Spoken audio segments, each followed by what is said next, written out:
Hello students, welcome to my YouTube channel Maths Idol. Myself Dr. कविता गुप्ता. बच्चों ये मेरा linear differential equation with constant coefficients का chapter चल रहा है जिसका आज पार्ट थर्ड मैं आपको पढ़ाऊंगी. इसमें मैं आज आपको फिर दो स्पेशल फॉर्म्स कराऊंगी जिसके पर्टिकुलर इंटेग्रल हम निकालना सीखेंगे.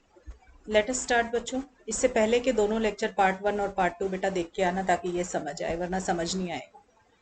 तो देखो बेटा लास्ट टाइम मैंने आपको सिखाया कि अगर एक्सपोनेंशियल फंक्शन हो राइट साइड पे या साइन का फंक्शन हो या कॉस का फंक्शन हो तो उसको हम कैसे आसानी से सॉल्व कर लेते हैं. आज मैं आपको सिखा रही हूँ कि अगर राइट साइड पर कोई भी पॉलिनोमियल हो जैसे x square x cube x उसकी कुछ टर्म्स हो कांस्टेंट टर्म ऐड भी हो सकती है उसके साथ इस टाइप से x to the power m where m is greater than zero.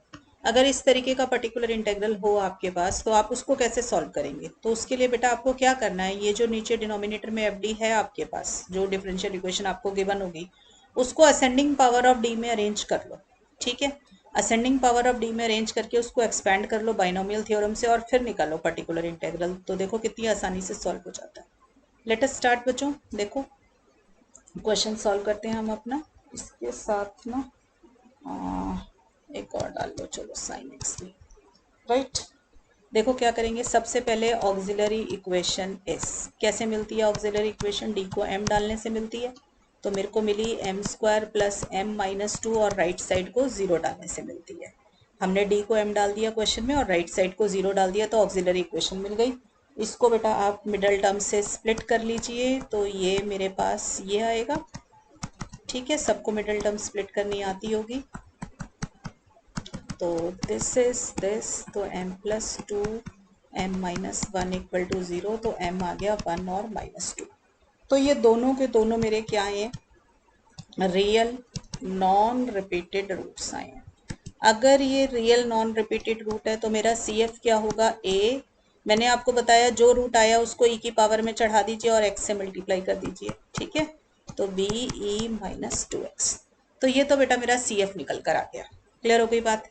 अब पर्टिकुलर इंटेग्रल की बात करते हैं. पर्टिकुलर इंटेग्रल के लिए हम हमेशा one upon F D is equation in D which is given in the question. तो ये हो गई मेरी इक्वेशन और साथ में राइट साइड मेरी क्या है बच्चों, x plus cos two x plus three plus cos square x plus sign X.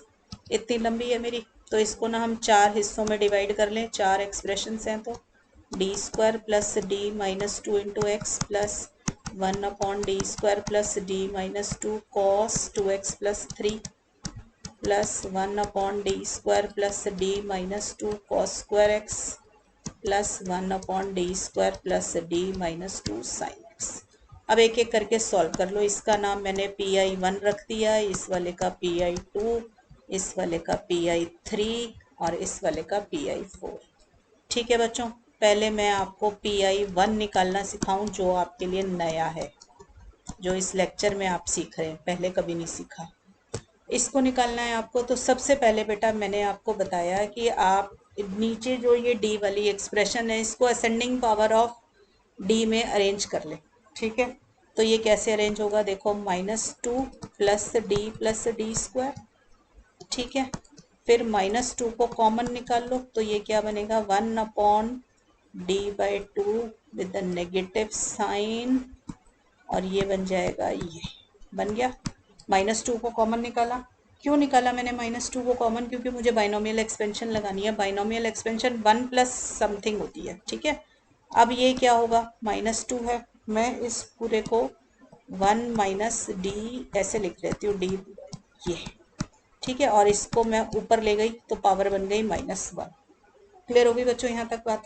ठीक है, अब इसके ऊपर बाइनोमियल एक्सपेंशन लगाओ. देखो बाइनोमियल एक्सपेंशन क्या होती है. बाइनोमियल एक्सपेंशन में रिकॉल करा दूँ जरा, one plus x to the power n है तो एन सी ज़ीरो. ठीक है, फिर डायरेक्ट वाली लिख लें. देखो one plus N X plus N minus one by two x square, फिर N minus one N minus two by three factorial X cube.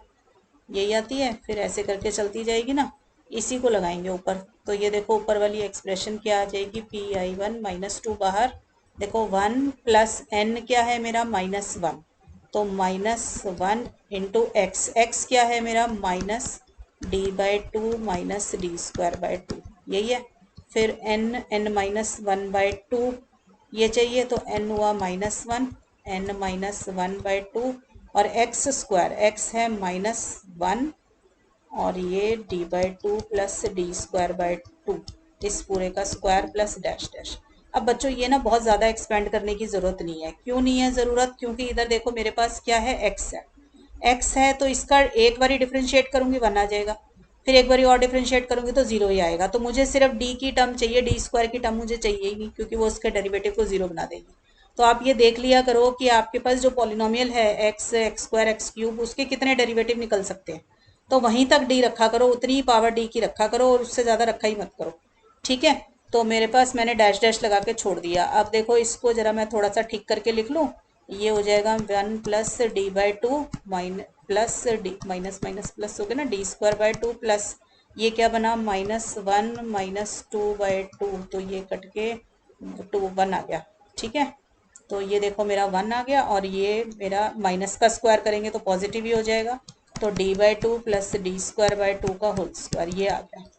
अब देखो मैं इसमें ना सिर्फ d वाली एक्सप्रेशन इवेलुएट करूंगी क्योंकि मेरे को पता है d(x) इज 1 और d² मतलब एक और डिफ्रेंसिएशन कर दो 0, फिर d³ करोगे वो भी 0 है, तो इससे आगे के सारे 0 है तो मैं क्यों रखूँ उसको अपने पास। मैं सिर्फ इसको d वाली पावर को देखूंगी, बाकी सब 0 हो जाएगी। तो देखो ब्रैकेट खोलना शुरू करो, 1 × x x हो जाएगा 1/2 d(x) इज 1 d² वाला 0। फिर अब ये देखो इस वाली एक्सप्रेशन में सारी टर्म स्क्वायर की आएंगी, स्क्वायर की क्यूब की ये आएंगी, तो वो मेरे को सारे 0 देंगे। ठीक है ना, तो मेरे पास इतना ही रह गया, तो -2x + हाफ, तो इसकी ब्रैकेट खोल दी -2x - 1। तो मेरे पास ये क्या आ जाएगा बच्चों, यहाँ पर मेरे पास शायद कुछ बाहर भी निकला हुआ था क्या, अरे ये -2 नहीं है, ये -1/2 है। ठीक है, इसको ठीक कर लो, -1/2 डिनोमिनेटर में था बेटा 2 कॉमन। ठीक है, तो ये आ जाएगा। क्लियर हो गई बच्चों बात? राइट, तो ये तो मेरा PI1 निकल गया। ठीक, नाउ कम टू PI2। अब PI2 हो जाएगा मेरा 1/d² + d-2। क्या था मेरा PI2, ये है cos 2x + 3 cos 2x + 3। अब देखो मैंने cos के आपको सॉल्व करने सिखा रखे हैं, cos ax के इससे पहले वाले लेक्चर में। तो मैंने वहां पे क्या बताया था आपको कि put d² = minus coefficient of x का स्क्वायर। ठीक है, तो d² को क्या डालेंगे यहाँ पे माइनस कोफिशिएंट ऑफ x क्या है 2, तो -2 का स्क्वायर यानी कि -4, तो d² को डालो यहाँ पे -4, तो PI2 क्या बनेगा, d² को डाल दिया -4 + d-2 cos 2x + 3 d-6 cos 2x + 3। ठीक है बच्चों, ये आ गया। अब देखो अब तो d² नहीं है मेरे पास, तो मैं क्या करूंगी, अब इसको d+6 से ऊपर मल्टीप्लाई और नीचे भी d+6 से मल्टीप्लाई कर लो ताकि आपके पास फिर से स्क्वायर आ जाए। ठीक है ना, वरना हमारा इवेलुएट नहीं होगा। तो ये हमने किया d+6 और नीचे बना a² - b² यानी कि ये यहाँ तक आ गया बच्चों। फिर से डालो, put d = coefficient minus d² sorry d² = minus coefficient of x का स्क्वायर यानी कि d² = -2 का स्क्वायर यानी कि -4। ठीक है, तो d² का -4 डाला तो ये क्या आया PI2 मेरा d+6 बाहर 1/d² को मैंने डाला -4, तो -4 - 36। ठीक है, cos 2x + 3 ये कितना हो गया -1/40 d+6 cos 2x + 3। ठीक है, अब हमें कुछ डालने की ज़रूरत नहीं है क्योंकि ये ऊपर आ चुका है। अब देखो d of cos 2x + 3 bracket खोली मैंने +6 cos 2x + 3। ठीक है, तो अब ये कैसे सॉल्व होगा बच्चों मेरे, देखो d मतलब डिफ्रेंसिएशन, तो डिफ्रेंशिएट करो कॉस को, कॉस का differentiation minus sign 2x plus 3 और साथ में 2 मल्टीप्लाई हो जाएगा जो x का कोफिशिएंट है, बाकी सारा एज इट इज। क्लियर हो गया बच्चों? तो ये मेरा PI2 निकल आया। अब निकालेंगे PI3।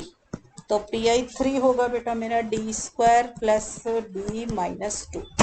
ठीक है, अब P3 में मेरे पास क्या है यहाँ पर कॉस स्क्वायर एक्स, ये निकालना है। अब देखो कॉस स्क्वायर तो मुझे नहीं आता, मुझे तो कॉस AX टाइप चीज आती है सॉल्व करनी। तो मैं इसको थोड़ा ठीक करके लिख लूँ। कॉस स्क्वायर को मैं लिख सकती हूँ 1 प्लस कॉस 2x बाय 2। तो मेरा आ जाएगा 2 को मैंने बाहर निकाल लिया, अंदर आ गया D square plus D minus 2 और ये आ गया 1 प्लस कॉस 2x। क्लियर हो गई बच्चों बात यहाँ तक? अब इसको देखो 1/2 1/d square plus D minus 2 into 1 plus 1/2 1/d square plus D minus 2 into cos 2x। खोल दिया इसको। ठीक है, तो देखो 1 का हम क्या करते हैं, I can write this 1 as e⁻0x। बताया था ये लास्ट लेक्चर में आपको, 1 को आप लिख सकते हैं e⁻0x। तो फिर e वाला कैसे इवेलुएट होता है, पुट d इक्वल टू जो भी आपका कोफिशिएंट होता है। देखो मैंने जान के एक क्वेश्चन ऐसा लिया है जिसके अंदर सारा कॉन्सेप्ट आपका इकट्ठा एक ही क्वेश्चन में कवर हो गया। ठीक है, ये देखो cos 2x के लिए आप क्या करोगे, इसमें पुट करोगे d square equal to minus coefficient of x का स्क्वायर, यानी कि डी स्क्वायर को क्या डालेंगे -4। तो ये बन जाएगा 1/2 -4 का स्क्वायर प्लस डी माइनस 2। ठीक है, cos 2x साथ के साथ करा देती हूँ। और इस वाले को इवेलुएट करने के लिए क्या करोगे, पुट करोगे d को कोफिशिएंट ऑफ x। बच्चों याद होने चाहिए फॉर्मूले क्या है, e की पावर हो तो कोफिशिएंट ऑफ x डायरेक्ट डलता है, और साइन और कॉस हो तो डी स्क्वायर डलता है। तो ये मेरा क्या डल जाएगा बेटा 0 + 0 - 2 e की पावर 0x। ठीक है, तो ये आ गया मेरा यहाँ पे सॉल्व करके। अब e की पावर 0x को आप 1 लिख सकते हो। और इधर वाला भी देख लो जरा, ये भी इवेलुएट कर लेते हैं। ये क्या आ जाएगा d, अब ये देखो 4 4 जा 16 - 2 कितना हो गया 14। ठीक है, ये आ गया। अब इसके अंदर तो डी स्क्वायर नहीं आ रहा, तो फिर मैं क्या करूंगी, इसके अंदर 1/2 d -14 से ऊपर मल्टीप्लाई और नीचे भी। ठीक है, तो d -14 d + 14 cos 2x। Right, ये आ गया, यहाँ से -1/4 कैरी होता आ रहा है, ये आ जाएगा। अब ये किसके बराबर आएगा बेटा, d -14 d + 14 a square minus b square. तो 14 का स्क्वायर कितना होता है 196 16। ठीक है, ठीक है, ये आ गया। अब डालो d स्क्वायर को -4, तो ये कितना आ जाएगा बेटा 1/2 d -14 डी स्क्वायर को मैंने डाला -4 4 जा 16 -196 cos 2x। ठीक है, तो ये बना मेरा 1/2 ये 196 और 16 और 10 11 212 से मल्टीप्लाई हो जाएगा d -14। अच्छा ये माइनस भी आ रहा था तो ये माइनस कवर कर दिया cos 2x। ठीक है, तो ये बना -1/4 2 2 जा 4 2 1 जा 2 2 2 जा 4। अब d ऑफ cos 2x मतलब differentiation of cos 2x that is sin 2x with 2 and minus sine और -14 cos 2x। तो ये निकल आया बेटा मेरा PI3। अब मेरा बचा है PI4। PI4 है बेटा मेरा d square plus d -2 sin x। ठीक है, मैंने जान के बेटा एक क्वेश्चन ऐसा लिया जिसमें सारे कवर हो जाए, पहले वाले लेक्चर के भी और इस वाले लेक्चर के भी। थोड़ा लंबा हो गया, एग्जाम में इतना लंबा नहीं आएगा, जितने आ जाए उतने निकाल लेना पर्टिकुलर इंटेग्रल। तो यहाँ पे क्या करोगे, put d square equal to minus coefficient of x का स्क्वायर। ठीक है, दोबारा से सोच लीजिए एक बारी कि कॉस और साइन हो तो साइन और कॉस का जो कोफिशिएंट होता है उसका स्क्वायर लेना है। तो डी स्क्वायर को क्या डालेंगे -1। तो ये किस में कन्वर्ट हो जाएगा बेटा मेरा PI4। देखो डी स्क्वायर को डाला -1, ठीक, प्लस d -2 sin x। तो ये क्या बना मेरा d -3 sin x, बिल्कुल सेम पहले जैसा बन गया। अब d -3 तो नहीं होगा इवेल्युएट क्योंकि d स्क्वायर चाहिए, तो मैं क्या करूँगी d + 3 से ऊपर नीचे मल्टीप्लाई कर दूँगी। राइट, तो नीचे क्या हो जाएगा a + b a - b a square - b square. Right, अब डाल दीजिए डी स्क्वायर को माइनस कोफिशिएंट ऑफ एक्स का स्क्वायर यानी कि -1 का स्क्वायर यानी कि -1। तो ये मेरा किस में कन्वर्ट हो जाएगा बच्चों, d+3 डी स्क्वायर की जगह डाला -1 -9 इंटू साइन एक्स, तो this becomes -1/10 d+3 sine X. ठीक है बच्चों, तो ये आ जाएगा -1/3 D of sine X is differentiation of sine X का differentiation cos X plus 3 sine X. ठीक है, तो मेरा सॉल्यूशन बेटे मेरे सारे निकल गए हैं। तो सॉल्यूशन क्या होता है, y equal to c f plus p i. अब मेरे 4 पी आई थे ना, तो PI1 plus PI2 plus PI3 plus PI4। अब बच्चों जो निकले ना ऊपर से देख के नीचे डाल देना, क्लियर है। तो इस तरीके से भी बेटा आप इसको सॉल्व कर सकते हैं। और देखो क्वेश्चंस, देखिए नेक्स्ट क्वेश्चन देखिए, आपके पास नेक्स्ट क्वेश्चन है d² - 3d plus 2y is equal to e⁻² 2x plus x²। देखो बेटा कैसे निकलेगा सॉल्यूशन। सबसे पहले ऑक्सिलरी इक्वेशन इस d को क्या डालोगे m, तो m² - 3m plus 2 equal to 0 यहाँ पर। ठीक है, इसको सॉल्व कर लेना बेटा, इसकी मिडिल टर्म स्प्लिट कर लो, -2m - m प्लस 2, मेरे ख्याल ठीक बनाई है मैंने। तो m आ जाएगा m - 2 - 1 m - 2 इक्वल टू 0, तो m - 2 m - 1 इक्वल टू 0, तो m की वैल्यू आ गई 1 और 2। ठीक है, तो सी एफ क्या आएगा बेटा, रियल रिपीटेड रूट है, रियल नॉन रिपीटेड रूट है, तो जो रूट आया ई की पावर में चढ़ाओ, तो ई की पावर 1x यानी कि ई एक्स, और दूसरा होगा ई की पावर 2x, इसको भी कांस्टेंट से मल्टीप्लाई, इसको भी। ठीक है, अब क्या आएगा पर्टिकुलर इंटेग्रल। पर्टिकुलर इंटेग्रल के लिए हमेशा पहले इक्वेशन 1/FD फॉर्म में लिख लो। ठीक है, तो 1/this d² minus 3d plus 2 e की पावर 2x प्लस x²। ठीक है बच्चों, तो ये क्या होगा, पहले इन दोनों को अलग अलग कर ले, this one plus 1/d² minus 3d plus 2 into x²। ठीक है, इसका नाम रखा PI1, इसका नाम रखा PI2। ठीक है बच्चों, तो पहले PI1 देख लेते हैं, तो d² minus 3d plus 2 into E X. सबसे पहले याद कीजिए फॉर्मूला क्या था e⁻x के लिए, कि आप सिंपली d को क्या डाल देते हैं, कोफिशिएंट ऑफ x यानी कि 1। तो d को मैंने इसमें 1 डाला, तो 1 - 3 प्लस 2, आपने देखा कि ये 0 बन रहा है। अगर ये 0 बन रहा है तो हम इसका क्या करते हैं, x से मल्टीप्लाई करो और डिनोमिनेटर को डिफरेंशिएट कर दो विद रिस्पेक्ट टू d, तो ये बना 2d - 3। ये करते हैं। Now put d equal to coefficient of x यानी कि 1। अब इसमें d को 1 डाला तो 2 - 3, तो ये क्या बना -x ex। ठीक है, 2x था क्या मेरे पास क्वेश्चन में या x था, लेट मी वॉच। ओहो, ये तो 2x है बच्चों, 2x है, 2 आएगा, तो 2 2 ज़ा 4 माइनस 3 2 ज़ा 6। अच्छा, अभी भी 0 ही बन रहा है, तो ये ठीक रह जाएगा। ठीक, तो अब d को 2 डालेंगे, 2 2 ज़ा 4 माइनस 3 बन जाएगा 1। ठीक है, तो ये x e2x आ जाएगा। ठीक कर लेना बेटा, करेक्शन हो गई है। ठीक, यहाँ तक तो ये तो PI1 निकल आया। अब निकालेंगे बच्चों PI2, तो PI2 है मेरा d² minus 3d plus 2x²। अब देखो x² है ना, पॉलिनोमियल है ये, तो इसमें मैंने आपको क्या असेंडिंग पावर ऑफ d में अरेंज कर लो डिनोमिनेटर को, तो ये बना d2 minus 3d plus d²। मैंने क्या किया है, arrange the FD in ascending power of d। तो पहले असेंडिंग पावर मतलब पहले छोटी, तो सबसे पहले कांस्टेंट आया, फिर 3d और फिर d²। अब डिनोमिनेटर में से 2 कॉमन निकाल लो, तो ये बनेगा ये, बनेगा ये।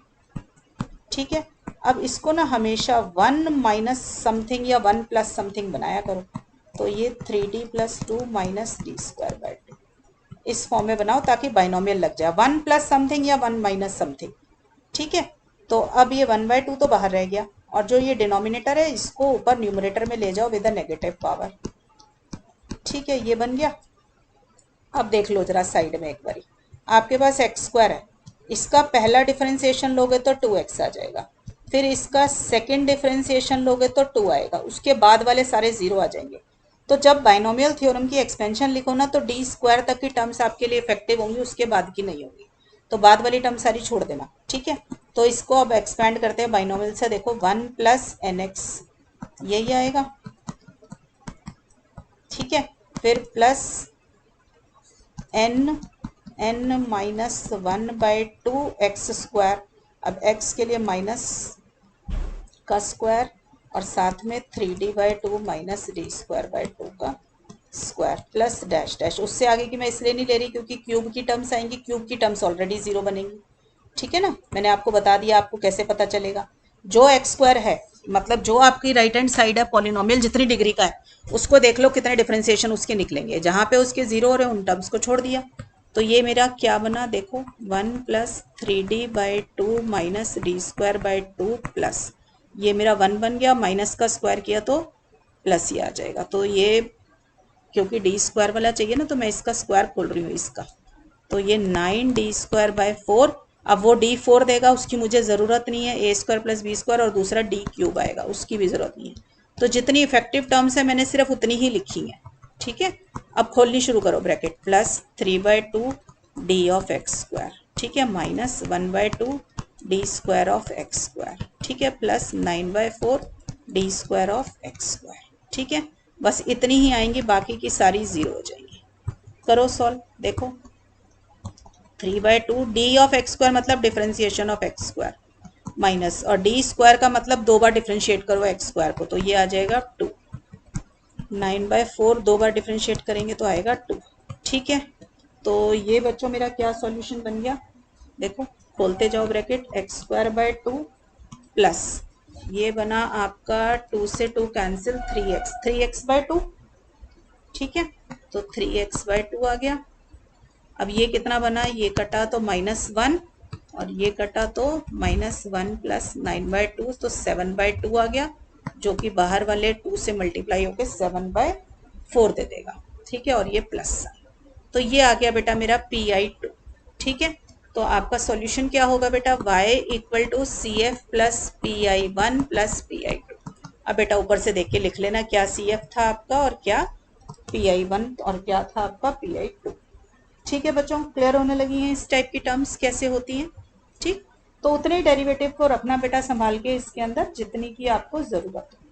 अब एक और नई फॉर्म देखो, और नई सीखते हैं, हाउ टू इवेलुएट, एक और नया सिखा रही हूँ आपको, 1/FD e⁴ vx, ये नई फॉर्म है, टाइप 4। दो लास्ट लेक्चर में सिखाई, एक अब सिखा चुकी हूँ और एक अब और सिखा रही हूँ। देखो इसका क्या मतलब है कि e⁴ तो हो, एक्सपोनेंशियल तो हो, साथ में vx मतलब any function of x, any function of x multiply हो। जैसे फॉर एग्जाम्पल आपके पास आ जाए e⁴ x² आ जाए, e⁴ sin ax आ जाए, ठीक है, e⁴ cos ax आ जाए, मतलब जितने अभी तक कराए हैं उनके कॉम्बिनेशन e⁴ के साथ बन जाए। तो इनको कैसे इवेलुएट करना है, तो ये देखो बेटा मेरे पास है वन, इसको इवेलुएट करने के लिए वी फाइंड, देखो आप e⁴ को तो ले आओ साइड में और नीचे d की जगह पे रिप्लेस कर दो d + a, ठीक है, और vx साइड में रह जाएगा, ठीक। अब vx क्या रह गया, x² हो सकता है, sin x हो सकता है, cos x हो सकता है, एनी फंक्शन ऑफ x, वो आपको इवेलुएट करना आता है, ठीक है। तो ये आपका इस तरीके से सॉल्व करना है। तो देखो लेट अस स्टार्ट, एक क्वेश्चन देखोगे तो ज्यादा अच्छे से क्लियर होगा। देखो d³ minus 2d + 4 into y is equal to e⁴x cos x, ठीक है। सबसे पहले तो हमने आइडेंटिफाई किया कि it is a linear differential equation with constant coefficient. तो जैसे ही हमने इसको एनकाउंटर किया तो हमें सबसे पहले माइंड में बात आनी चाहिए कि मुझे y = CF प्लस PI चाहिए, तो मुझे पहले तो कॉम्प्लीमेंट्री फंक्शन चाहिए। कॉम्प्लीमेंट्री फंक्शन निकालने के लिए आई नीड ऑक्सिलरी इक्वेशन, तो ऑक्सिलरी इक्वेशन के लिए मैं d को m डाल दूं, ठीक है, और राइट साइड को 0 कर दूं, यही करती हूँ यहाँ तक, ठीक है। तो मेरे पास आ जाएगा ये बेटा d³ है, ये आ गया m cube minus 2m plus 4। अब इसका देख लो हिट एंड ट्रायल कोई रूट m का, तो m को 2 डाल के देखो, m को 2 डाल रहे हैं तो 2 2 जा 4 2 जा 8 बन रहा है रूट। ठीक है, नहीं -2 डालेंगे, -2 से क्या आएगा देखो, -8 और ये -2 2 जा 4 प्लस 4 रूट बन रहा है, तो m प्लस 2 आ जाएगा यहाँ पे एक रूट। तो ठीक है, m प्लस 2 एक रूट आ गया, अब फैक्टर आ गया। तो देखो सिंथेटिक डिवीजन लगा लें, देखो पहले m क्यूब है, फिर m स्क्वायर होता है, फिर m होता है और फिर कांस्टेंट होता है, यही होगा ना, क्योंकि m क्यूब है तो 3 डिग्री का पॉलिनोमियल है, तो पहले उसके कोफिशिएंट लिख लिए। m क्यूब का कोफिशिएंट 1, m स्क्वायर है नहीं तो 0, m का कोफिशिएंट -2 और कांस्टेंट है 4। फिर क्या करो, जो एक फैक्टर आपको मिल गया उसको यहाँ लिखो, जो एक रूट आपको मिल गया m इक्वल टू -2 एक रूट मिला था उसको मैंने यहाँ लिख लिया। अब पहले तो ये 1 1 कॉपी हो जाता है, फिर 1 को -2 से मल्टीप्लाई किया तो ये आया -2, इन दोनों को ऐड कर दिया तो -2, फिर इसको इससे दोबारा मल्टीप्लाई किया तो ये कितना आया, -2 इंटू -2 4, इन दोनों को बेटा ऐड कर दो तो ये कितना आएगा 2, फिर से इसको इससे मल्टीप्लाई किया तो ये कितना आया -4, ऐड कर दिया तो 0। अगर लास्ट में 0 आ गया इसका मतलब रिमाइंडर इज 0, और वो रिमाइंडर 0 होना चाहिए क्योंकि -2 आपका रूट है। अब ये कैसे लिखेंगे, देखो ऊपर m क्यूब है तो ये बनेगा m स्क्वायर का कोफिशिएंट, ऊपर m स्क्वायर है तो ये बनेगा m का कोफिशिएंट, एक एक पावर कम, अगर m है तो ये बनेगा कांस्टेंट। ठीक है, तो मेरे पास क्या सॉल्यूशन आ गया, 1 into m square minus 2m plus 2। ठीक है, ये मल्टीप्लाई कर लिए, ये देखो ये आपस में मल्टीप्लाई हो जाएंगे। ठीक है ना, क्योंकि आपको वो बनाने हैं ना, पॉलिनोमियल दोबारा बनाना है इससे। ठीक, तो ये सिंथेटिक डिवीजन मैंने वैसे भी अपने लेक्चर्स में बहुत बारी सिखाई है। राइट, तो मेरे पास यहाँ से आ जाएगा बेटा m प्लस 2, यहाँ से देखो, अब इसको सॉल्व करने के लिए डिस्क्रिमिनेंट क्या होगा, बी स्क्वायर माइनस 4ac, यानी कि -2 का स्क्वायर -4a इंटू सी, तो ये क्या बनेगा बेटा, 4 - 4 2 ज़ा 8, ये आ जाएगा। तो मेरे पास रूट क्या आएगा, -b plus minus root d upon 2a, ऐसे ही निकालते हो। तो -b क्या है, coefficient of m, plus root d यानी कि -4 का अंडर रूट अपॉन 2a, तो ये क्या आया 2 प्लस माइनस 2i/2, यानी कि 1 प्लस माइनस i। ठीक है, तो मेरा CF क्या आएगा बेटा, देखो यहां से तो मुझे मिला m इक्वल टू -2, ये तो रियल रूट आया। ठीक है ना, और ये वाला मेरा कॉम्प्लेक्स रूट आया। तो मैंने बताया रियल रूट को तो e की पावर में चढ़ा दो और इंडिपेंडेंट वेरिएबल से मल्टीप्लाई कर दो। ठीक है, और साथ में कांस्टेंट मल्टीप्लाई, प्लस इमेजिनरी का इसका क्या करना है, कॉम्प्लेक्स रूट का पहले इसका रियल पार्ट चढ़ाओ है e की पावर में, तो e की पावर x, फिर अंदर की तरफ इमेजिनरी पार्ट का कोफिशिएंट है 1, तो c1 cos x plus c2 sin x, यही सिखाया हुआ बच्चों कॉम्प्लीमेंट्री फंक्शन। तो आपको कॉम्प्लीमेंट्री फंक्शन मिल गया। अब पर्टिकुलर इंटेग्रल निकालेंगे बच्चों। तो पर्टिकुलर इंटेग्रल ध्यान से देखेंगे सब बच्चे, क्योंकि नया है आपके लिए ये। देखो ये आपने देखा e और cos दोनों मल्टीप्लाई होके आ गए, अगर प्लस होके आते तो हम e को अलग सॉल्व कर लेते, cos को अलग। मल्टीप्लाई होकर आएंगे तो आपको क्या करना है, e to the power x को तो साइड में निकाल लो बाहर, अपॉन नीचे क्या होगा, d को रिप्लेस करना है d प्लस a से। a क्या है, coefficient of x in e to the power x। ठीक है, तो मेरे को यहाँ पे किसको किससे रिप्लेस करना है, d को रिप्लेस कर दूंगी मैं d प्लस 1 से। ठीक है बच्चों, तो मैंने d को रिप्लेस कर दिया d प्लस 1 से, तो d की जगह d प्लस 1 डाल दिया, बस e का तो काम खत्म हो गया। ठीक है, नीचे पहले अब एक्सपेंड कर लो इसको, तो देखो ये क्या आ जाएगा, a cube plus b cube plus 3a square b plus 3a b square. ठीक है, ये हो गया -2d minus 2 plus 4 cos x e to the power x d cube plus 3d square plus d, और ये आ जाएगा 4 और 1 5 में से 2 गए 3। ठीक है, ये आ गया। तो अब क्या है इसमें, डी स्क्वायर, आपको पता है कॉस वाले कैसे सॉल्व होते हैं, d square equal to minus coefficient of x का स्क्वायर, यानी कि डी स्क्वायर को क्या डालूंगी, माइनस कोफिशिएंट ऑफ एक्स है 1, तो डी स्क्वायर को क्या डालूंगी बच्चों में, -1। तो ये मेरा किस में इवेलुएट होगा, देखो डी स्क्वायर को -1 डाला तो -d बन गया, क्योंकि एक d रह जाएगा, ठीक है ना, और डी स्क्वायर को -1 प्लस डी -3 कॉस एक्स। तो जरा देखें, ये तो मेरे को लग रहा है मेरा 0 तो नहीं हो गया कहीं, -3 6 हो गया। डी स्क्वायर को -1 डाला तो मेरा तो 0 बन रहा ही है ना, 1 माइनस डी प्लस डी, और ये यहाँ पे +3 है बच्चों, यहाँ पे 4 और 5, हाँ +3 है। तो ये तो मेरा डिनोमिनेटर इज 0 बन गया। ठीक है, अगर ये 0 होता है तो क्या करते हैं, x से मल्टीप्लाई करो और नीचे डिफरेंशिएट कर दो विद रिस्पेक्ट टू d। तो मैं इसको जब डिफरेंशिएट करूंगी विद रिस्पेक्ट टू d, तो देखो d³ का 3d स्क्वायर, और ये आ जाएगा 3d स्क्वायर, 3d स्क्वायर का 6d plus differentiation of d is 1, ये बन गया। ठीक है, फिर क्या करेंगे बेटा, फिर दोबारा से डालो, put d square equal to minus coefficient of x का स्क्वायर, तो ये आया -1 डालो, तो मेरा डी स्क्वायर को मैंने डाला -1, तो ये बना -3d प्लस ये आ जाएगा, तो ये क्या बना बच्चों मेरा 6d, 3 में से गया 2। ठीक है, ये आ गया। अब क्या करोगे बच्चों, 6d प्लस 2 से ऊपर मल्टीप्लाई और 6d प्लस 2 से नीचे मल्टीप्लाई, क्योंकि डी स्क्वायर नहीं बन पा रहा था ना, इसलिए किया ऐसा। अब क्या होगा देखो, a plus b a minus b is a square minus b square. ठीक है, अब क्या होगा, पुट कर दीजिए डी स्क्वायर को -1, फिर से वही कोफिशिएंट ऑफ x का स्क्वायर, तो ये मेरा क्या आ जाएगा, ये वाली expression 6d plus 2 D square को डाला मैंने -1। ठीक है बच्चों, तो मेरे पास आ गया x 6d प्लस 2, ये बना -36 -4 इज -40। ठीक है, और ये आ जाएगा cos x, तो -x बाय 40।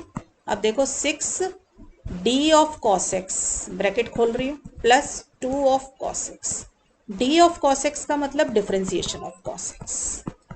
ठीक है, तो 6 डिफरेंस cos का डिफरेंशिएशन साइन, ठीक है, प्लस 2 cos x। अब 2 ऊपर से कॉमन निकल जाएगा, नीचे 20 से कट जाएगा, 40 से कट जाएगा। ठीक है, तो 2 कॉमन निकाला तो ये बना 3 sin x plus cos x, अब नीचे वाले को काट देगा तो 20। ठीक है, तो ये बेटा मेरा पर्टिकुलर इंटेग्रल नंबर 2 आ गया, एक ही था, अच्छा पर्टिकुलर इंटेग्रल 1 आ गया।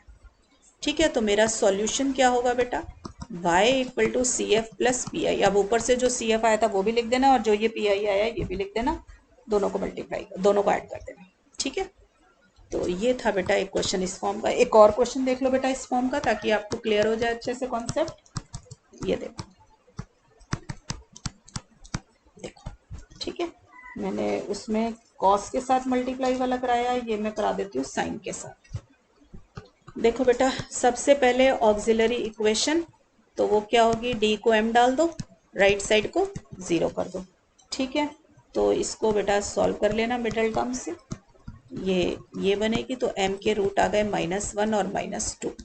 ठीक है, तो मेरा सी एफ क्या होगा बच्चों, A E minus X plus B E -2x, क्योंकि दोनों रियल रूट आए, दोनों नॉन रिपीटेड आए, दोनों को e की पावर में चढ़ा दो और इंडिपेंडेंट वेरिएबल x से मल्टीप्लाई कर दो। ठीक है, अब आ जाओ पर्टिकुलर इंटेग्रल, तो D square plus 3d plus 2 और e की power 2x into sine X. ठीक है, तो अब हम क्या करेंगे बेटा, देखो हमने देखा e की पावर x के साथ फंक्शन ऑफ x मल्टीप्लाइड है, तो हम d को किससे रिप्लेस कर देंगे, d प्लस 2 से। ये 2 क्यों आया, क्योंकि ये कोफिशिएंट ऑफ x लेना था। मैं दोबारा लिख देती हूँ, d को रिप्लेस करना है d plus coefficient of x in e की पावर। ठीक है, तो मेरे पास आ जाएगा e to the power 2x बाहर की तरफ, और नीचे d को मैं रिप्लेस करूंगी d प्लस 2 से। ठीक है, तो d को मैंने डाल दिया d प्लस 2 का होल स्क्वायर प्लस 3, d को डाल दिया d प्लस 2, बाकी का सारा एज इट इज। ठीक है, इसको थोड़ा सॉल्व कर लें बच्चों यहाँ पर, तो ये आ जाएगा मेरा, देखो a square plus B square plus 2ab 2 2 जा 4d प्लस 3d प्लस 3 2 जा 6 प्लस 2। ठीक है, तो e to the power 2x d square plus 7d 6 4 10 2 12 ये आ गया। अब बस नॉर्मल तरीके से सॉल्व करना है। साइन कैसे सॉल्व होता है? D square equal to minus coefficient of x का स्क्वायर, ऐसे ही होते हैं साइन और को। तो यहाँ पे डी स्क्वायर क्या डल गया? -1। तो ये मेरा क्या आ जाएगा? डी स्क्वायर को डाला -1 plus 7d plus 12 into sine, ये आ जाएगा। तो ये किसके बराबर है बच्चों? मेरा 7d प्लस 11। अब फिर से 7d प्लस 11 तो नहीं सॉल्व होगा, तो हम क्या करेंगे? ऊपर नीचे 7d माइनस 11 से मल्टीप्लाई कर दो, ताकि नीचे a square minus b square करके फिर से d स्क्वायर बन जाए। ठीक है बच्चों, तो मेरे पास क्या आ जाएगा? ये e की power 2x 7d minus 11 49d square minus 121 ये आ गया। अब फिर से वही काम करना है, put d square equal to minus coefficient of x का स्क्वायर यानी कि -1। तो मेरे पास आ गया e2x 7d minus 11 D square को डाला आपने -1, ठीक है, इंटू 49 माइनस 121। ठीक है बच्चों, ये बनेगा मेरा 49 है ना, 121 और 49 170। तो e2x upon 170 with a negative sign और 7d minus 11 into sine X. ठीक है बच्चों, तो ये आ जाएगा दिस वन। अब 7d sine x minus 11 sign X, तो ये आ गया minus e2x upon 170 7d of sine x मतलब डिफरेंशिएशन ऑफ साइन एक्स। ठीक है बच्चों, तो ये आपका पीएफ आ गया। क्लियर? पीआई, तो सॉल्यूशन हो जाएगा बच्चों y equal to c f plus p i. उधर से ले लेना बेटा, सी एफ क्या है आपका ऊपर से ले लेना और पी आई क्या है वो भी ले लेना। क्लियर हो गया बच्चों यहाँ तक? एक क्वेश्चन और देखो जिसमें आपके डिफरेंट कॉम्बिनेशन होंगे। देखो, d square plus 2y equal to x square e3x। मैंने आपका e3x का कॉम्बिनेशन साइन के साथ सॉल्व करा दिया, कॉस के साथ करा दिया। अब एक्स स्क्वायर पॉलिनोमियल हो तो कैसे सॉल्व करना है? ठीक है, देखो पहले ऑक्सिलरी इक्वेशन इज क्या होगी? M square plus 2 equal to 0। कैसे किया मैंने? डी को m डाला, ठीक है, डी को m डाला और राइट साइड को 0 डाला, तो m square plus 2 equal to 0 यानी कि एम स्क्वायर इक्वल टू -2। तो m कितना आ गया? Plus minus √2i, complex root आया है। तो सी एफ बेटा क्या होता है कॉम्प्लेक्स रूट में? पहले रियल पार्ट को e की पावर में चढ़ाओ, रियल पार्ट आया नहीं तो 0 है, ठीक है। फिर इमेजिनरी पार्ट, तो c1 cos √2x plus c2 sin √2x। ये तो आ गई होंगी सबको, इतना चैप्टर पढ़ चुके हो, ठीक है। तो पर्टिकुलर इंटेग्रल क्या होगा बेटा? 1 upon D square plus 2 X square E की पावर 3x। क्लियर हो गया बच्चों यहाँ तक? तो अब इसमें क्या करोगे? रिप्लेस करोगे पहले d को d plus coefficient of x in e to the power 3x, यानी कि d को रिप्लेस करेंगे d प्लस 3 से, ठीक है। कोफिशिएंट ऑफ x किसका लेना है? e की पावर जो होती है वो लेनी है। तो मेरे पास ये आ जाएगा e की पावर 3x बाहर हो गया, अंदर आ गया d प्लस 3 का होल स्क्वायर प्लस 2 और x स्क्वायर अकेला रह गया। ठीक है बच्चों यहाँ तक? अब इसको सॉल्व करो, देखो तो A square plus B square plus 2ab 2 3 जा 6d प्लस 2 ये आ गया। तो e की power 3x D square plus 6d plus 9 और 2 11। ठीक, यहाँ तक बच्चों? अब ये क्या होगा? अब आपको पता है कि जब भी पॉलिनोमियल सॉल्व करना है तो पहले असेंडिंग पावर ऑफ d में अरेंज करना है। तो 11 plus 6d plus x square ये आ गया। फिर हमें पता है हमें 1 प्लस समथिंग रखना है, तो 11 को कॉमन निकाल लो नीचे डिनोमिनेटर में से, तो ये बन जाएगा 1 plus 6d by 11 plus D square by 11। Clear हो गया? ठीक है, अब क्या होगा? ये e की पावर 3x बाई 11।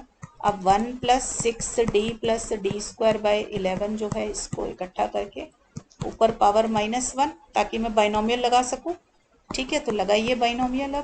अब आप देख लो एक्स स्क्वायर है तो आपको डी स्क्वायर तक जाना है क्योंकि इससे ज़्यादा इसके डेरिवेटिव निकलेंगे नहीं, ठीक है ना।